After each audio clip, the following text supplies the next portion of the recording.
Does there exist a second sight, perceiving an event or an object without ever having seen them? Can the mind project itself outside the body? Is it possible for one mind to send signals to another? These are questions scientists have been trying to answer for years. Researchers believe the mind is more able to exercise its special powers when we are deeply relaxed, in the mysterious alpha state. In the 1970s, researchers at New York's Maimonides Hospital conducted telepathy experiments with the subject asleep. A researcher in another room looks at slides or pictures, trying to send a signal to the subject. The subject was awakened and asked what he had dreamed. I was at a circus and was laughing at a clown in a big red suit. Could this picture have influenced the dream? No one knows.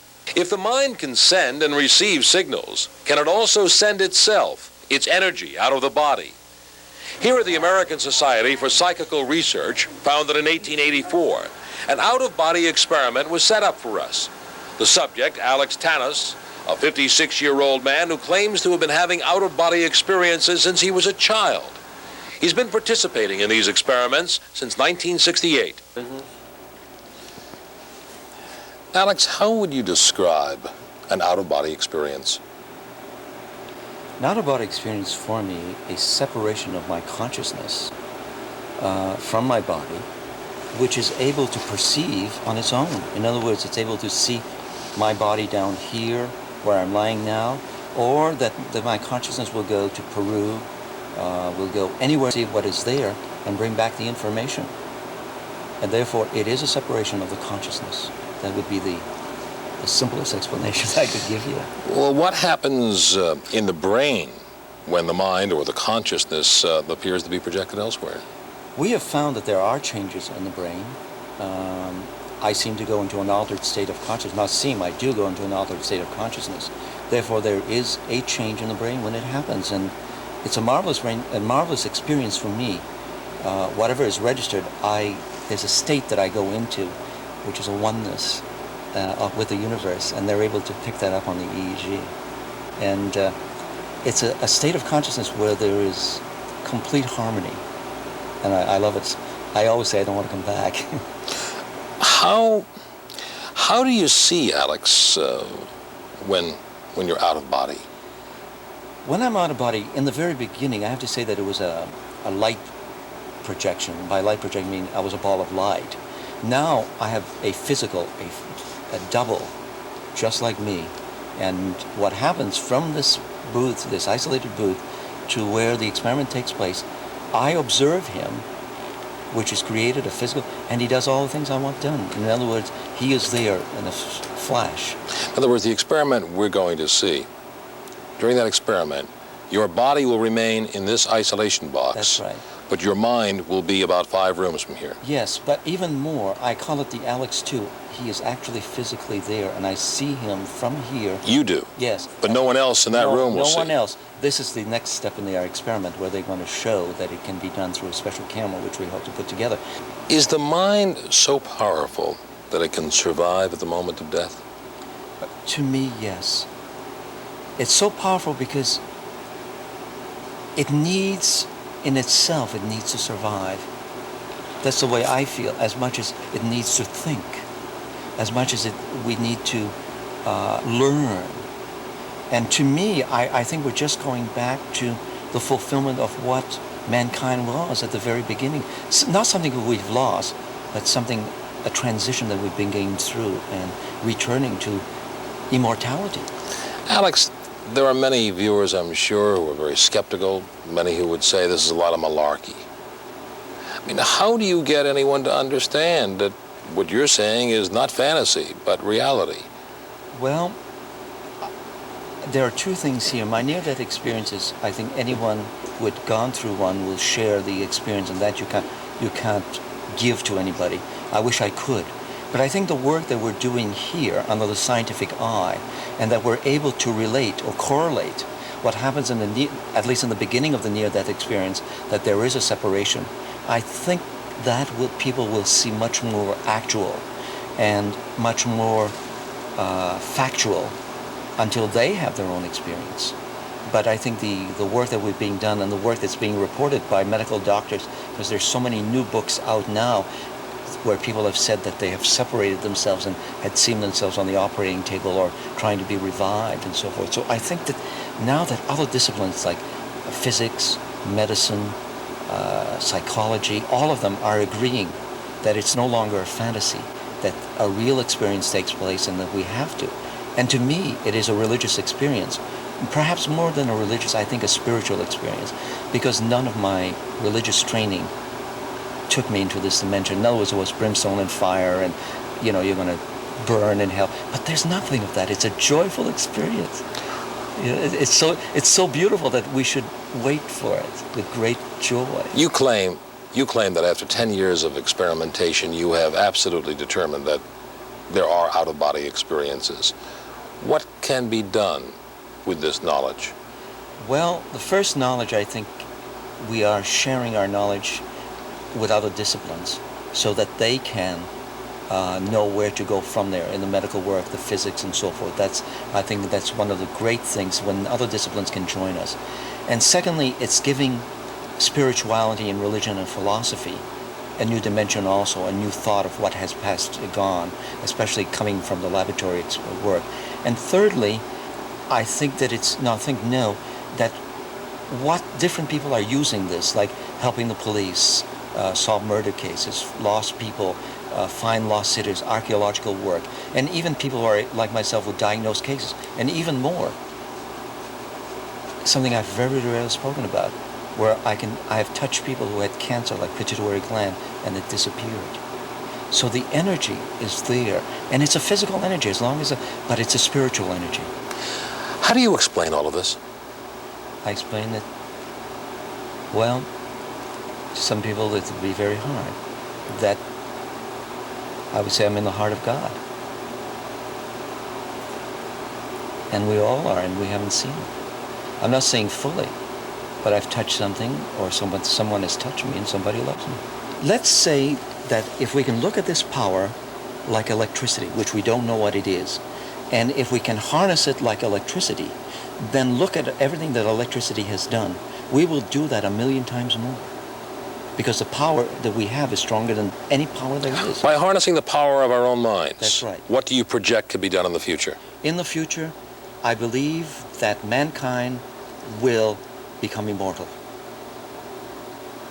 How?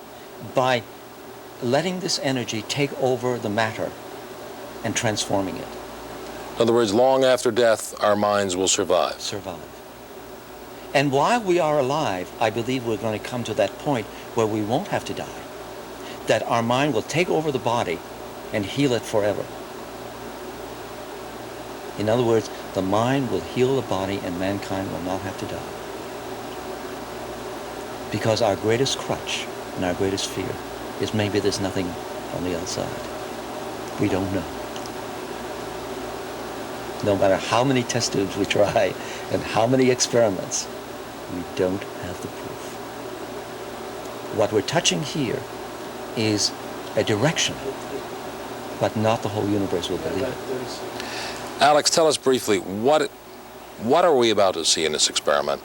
In this experiment, I will be projecting my consciousness, Alex 2, 50 feet away, into a strain gauge box which will measure my physical presence. At the same time, I will be reading targets that they will select randomly by push button, which I will be reading to show that I'm actually there. In these two facets, it will show you how I leave my body and what can be done with it. And therefore, it will be registered on the EEG as we go along. When Alex 2 is projected 50 feet from here, what is Alex 1 doing in this chamber? Alex 1 is observing what is taking place and reading what's going on. He will describe what's taking place in the 50 feet away. I actually see the other room, and it's all open to me from here. No. Have you seen any of the equipment that's in there or what's going to be projected before? No, I have not. I know the experiment itself. I know that there's a wheel with 4 colors on it. They will project a series of pictures on there. I know what the pictures are. In other words, by saying that I know what the pictures are, there are 5 pictures that they will randomly show on that. But by pressing a button, everything interlocks, so I don't know what interlocks, and that's what is the importance. Is the importance what interlocks in there. Go on. While I was in Russia several years ago, we were discussing parapsychology, and I was doing a special test over there. And one of the men that was working at the university said, "Do you know, Alex?" They said, the one who finds the secret to the mind will rule the world." And I understood that that meant that it was more powerful than the atom bomb or anything else we create, because the mind would be able to do anything anywhere in the world, in the universe. Just close the door with your own. Monitoring the test, Dr. Karlis Osis, a 30-year veteran of parapsychology research, and Donna McCormick, who's been with the Society for 7 years. Where are you now? Well, we've already made it. You might see it on the EEG. Something happened. Something happened, huh? Do you feel Alex 2 is still in the box? Yes. Well, Now jump out of it. there we go. I just jumped over. Something must have happened right now. I just jumped over the swing. Do you see the lights there? Yes, I do. Upper right hand, red elephant. Dial number 4. Upper right hand, black man. Fine. We are at number 10 now.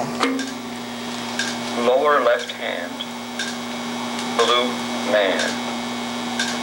We got indications that Alex is able to see these pictures. If you can locate yourself right in front of the viewing window, you will see from that small area. And he got it well. He got about twice what you would expect by coincidence. The brainwaves are different, and he says he's out. And then we have the physical indications. Something moves there. The main thing that we want to find out of this, is it simply clairvoyant? Hitting the things in my machine. No, that's okay. Really out there. That's, Now, if it's out there, we have to create So she's going to drive you right to the airport. an image, what is only from very novel, very narrow place, and not from the surface inside the box. First of all, Doctor, how did Alex do in this experiment? We haven't checked all, but he did very well on that aspect, color, which indicates that he really has been out there in front of the apparatus, his mind. How do you know that he had what you call an out-of-body experience rather than some clairvoyant experience? As this is why we built the equipment that way. Now, what is it? First, there's a larger box. In the back of it is a colored wheel with 4 quadrants, which locks in one of 4 positions according to the random number generator. Nobody knows where it is a lot at the time. Projected on it, on the quadrants and the colors, looks like to be a line drawing. Could be an elephant, a disc, could be hand or whatnot. Actually, there is nothing but nothing projected on the colors on this disc. The image is projected out of the box with some kind of optical devices called split beam and mirrors. And you can see it from a narrow area before the box, if you are there. If you are not there and just make clairvoyant contact with the colored wheel, the surface there, you will miss it. There's nothing projected. So in a sense, something of his mind had to be in front of the box, and enough of him to sense what he sees, organize perception, remember what to tell me. Now, I can't tell how much more we can scientifically really not ascertain that. Then there is one other thing what we test. We have sensing plates where he is supposed to be, connected with very sensitive gadgets developed for metallurgy. Strain gauges. Engineers test how the metal things move or take tensions. If he is really there, we expect that these will get a little activated, and we can see on these lines. If he isn't, that wouldn't happen. The signals from that are amplified there about 100 times in the box where it is, then come to the big polygraph and are amplified more, and then written out in the chart here, and we measure. The effects are not large, but when we took the whole experiment together, they were quite surely there. I would say the odds against coincidence was 1 in 100, which is good for scientific research. You've been conducting these experiments with Alex for 10 years now. What have you learned? What have you been able to determine? Now, we started with different things. It took a long time to develop the scientific methods and equipment to really get in grips with it. But what we found out is that there are indicators that something of Alex can be away from his brain, away from his body, 40 feet away, in front of this equipment. And what let me think about it is 3 things. First, the brain waves are different when he says he's out. Second, he sees the optical illusion, but he couldn't see if he were not out. At least I can't understand how that could be explainable. And then we have the physical indications. Something moves there, where we have the sensor plates hanged. So in the sense, we didn't build a mouse trap, but we built a soul trap to trap something from Alex being out. Now that might be frivolous to say. I never intended to catch Alex's mind and keep it there, but something from him registered. We use the term soul. If I tell Alex your soul was there, he bristles. He said, then I would be dead. He feels that something from his mind splits off. Part is back in that soundproof room with him, and part is away operating in the experimental room as Alex 2, as we call him. So it's really a dual consciousness what we seem to be getting. But let me tell again, it is just the beginnings of getting at the secrets of mind, of something in human being what is autonomous from brain, from body, can be away, go around, adjust there, see, make a physical action, and come back. Do you know why we really want that? And worked for years. There are implications. First, practical ones. You can go and look in faraway places that way if we develop the art at its best. It could be used for detecting, say, missing planes, sometimes murderer. The thing that excites us most is,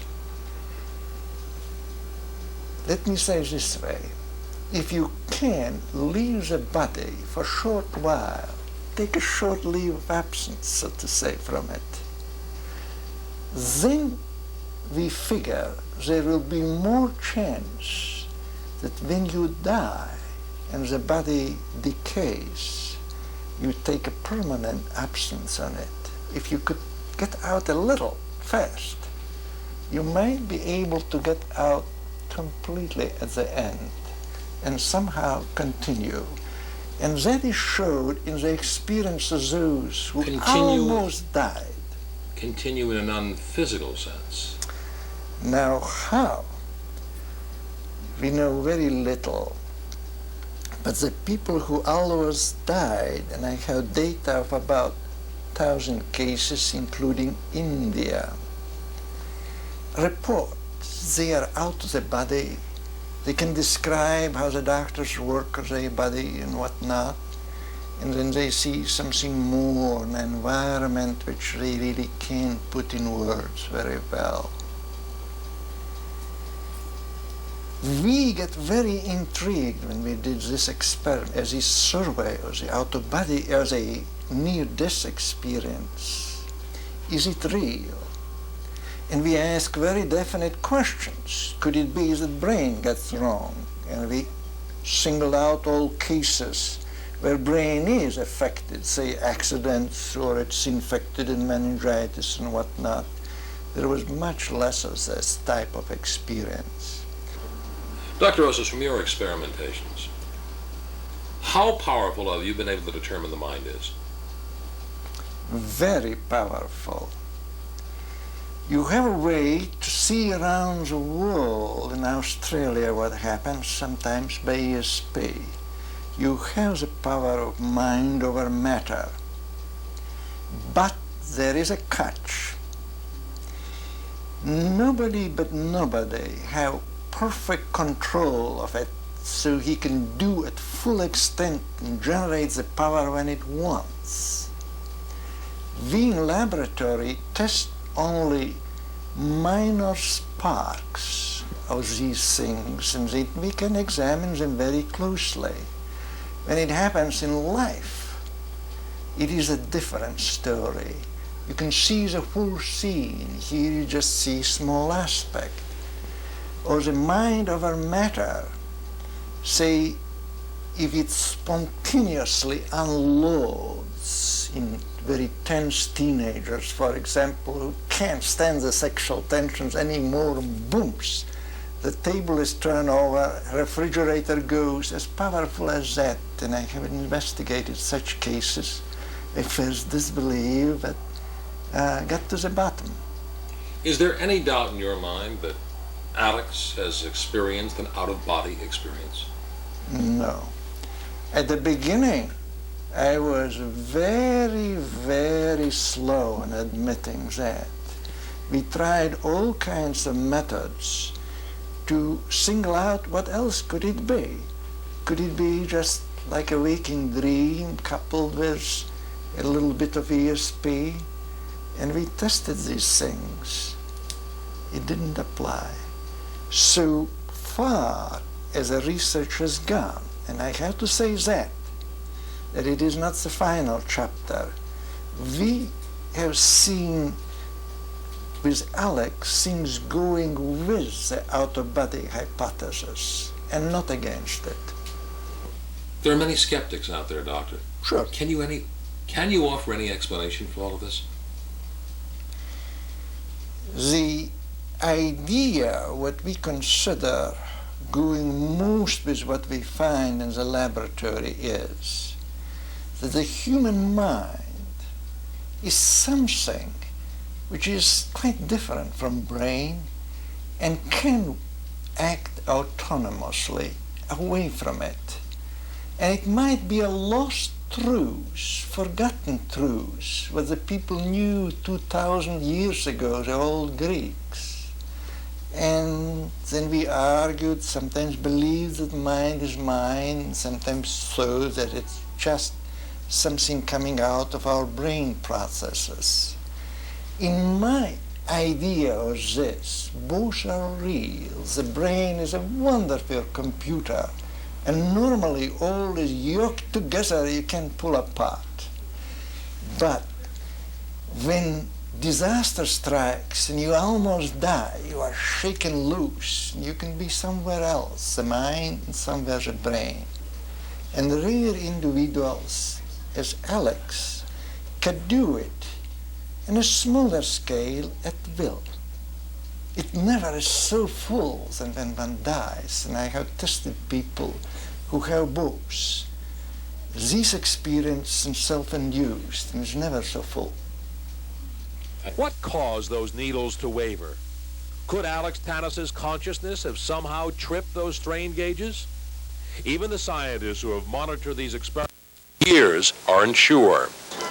They say, however, they know there is something, but they haven't been able to prove it. And that's the fascination of psychic research. In our next report, a look at the fantasy and the reality of poltergeists, ESP, and seances. This is Marvin Scott.